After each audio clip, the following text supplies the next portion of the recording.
This guy spent $3,000 building a UFO ship that can glide over water. At one point, someone offered $100,000 to buy the ship.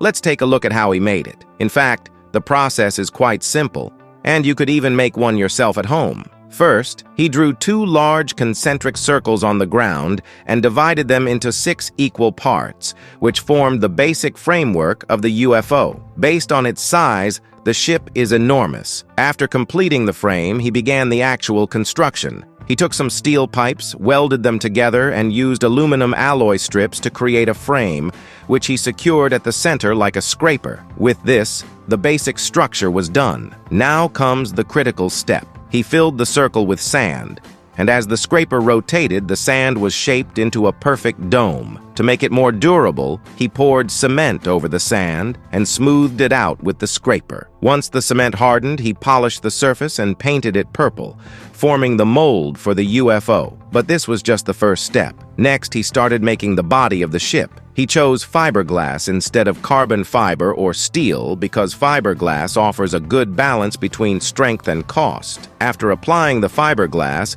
he bent semicircular metal pieces and welded them into a circular frame, which was placed on the mold to create the skeleton of the UFO's body. He further reinforced the frame with more fiberglass, and soon the upper half of the UFO shell was completed. Since the resin left some rough edges, he flipped it over and carefully sanded it smooth. Once the cleanup was finished, he applied a layer of release agent on the surface. He then moved on to a crucial part of the UFO's design. He cut hexagonal foam boards and placed them on the shell, leaving some gaps. Can you guess what they were for? After securing them, he applied white resin over the foam and trimmed the fiberglass to cover each hexagon. This created a unique hexagonal pattern on the surface. Once the resin hardened, he used a grinder to smooth and separate the edges. Now he had completed the upper half of the UFO shell.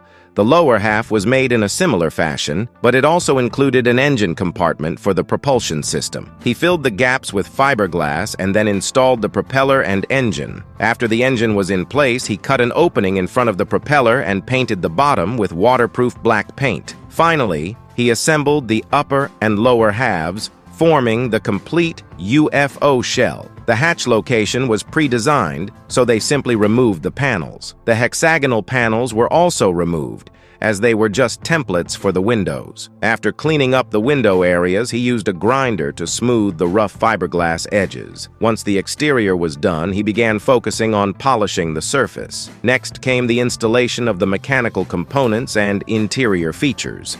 He cut a hole beside the propeller for the engine exhaust pipe and drilled another hole for a steel cable to pass through. This steel cable connected to the propeller, allowing him to control the ship. He connected the other end to the steering wheel inside the cockpit. To add comfort, he installed a comfortable seat. The interior was quite spacious, and he carefully arranged the space step by step, painting the entire ship to give it a smoother appearance. The UFO design was gradually taking shape. He also made the hatch out of fiberglass and split it into 2 halves, installing automatic lifting mechanisms on each side. The effect was very cool and had a high-tech feel. Inside, he lined every corner with fabric and installed LED lights around the hexagonal frame. The dark hull and lighting gave it a futuristic vibe. After installing all the necessary controls and instruments in the cockpit, he fitted the hexagonal windows with reinforced glass and sealed them. After 2.5 days of hard work,